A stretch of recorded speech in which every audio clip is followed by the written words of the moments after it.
So last week in my video,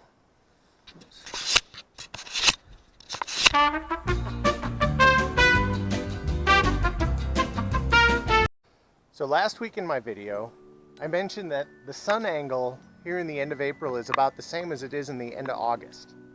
So why isn't it as warm as it is in the end of August?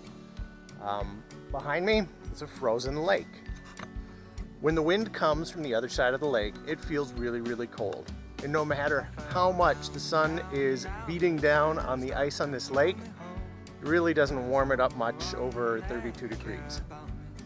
So at this time, if we get wind in Minnesota that's coming from the north, it's going to go over frozen ground. And that is not going to warm up very much. Whereas,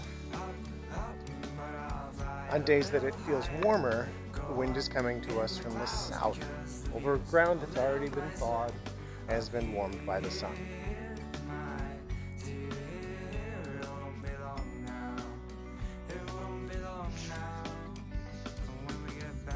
All right, looks like it might be a little rainy later on, so I dressed for the weather here. I'm always prepared. So we're talking about sun angles. And between the first day of spring and the first day of summer, some sun angles increase until the first day of summer when they get at their highest point. In fact, every day between spring and the first day of summer, if you would track sunsets, they're going to be a little farther north and farther north and farther north. Here's an example that I took up on our cabin. It's actually this lake where our little thunderstorm cloud is behind us.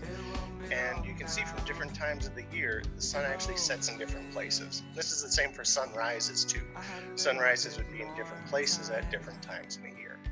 And as that sun angle gets higher, all the way up to the first day of summer, that higher sun angle translates into more energy and accelerates the snow melt and the ground thaw that we get at the end of the winter and into the beginning of spring. Once that ground is thawed, a very visible sign of that is a change in the cloud type that you see from day to day. Winter, there's no heat close to the ground, no heat to rise and form big puffy clouds, so clouds tend to be flat. And then once the ground is thawed, you start to see these big puffy clouds. They're called cumulus clouds.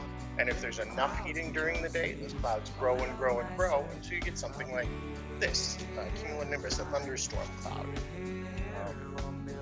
So that's something visible that we can look at and see that there's a difference between seasons, between summer and spring, or spring and summer.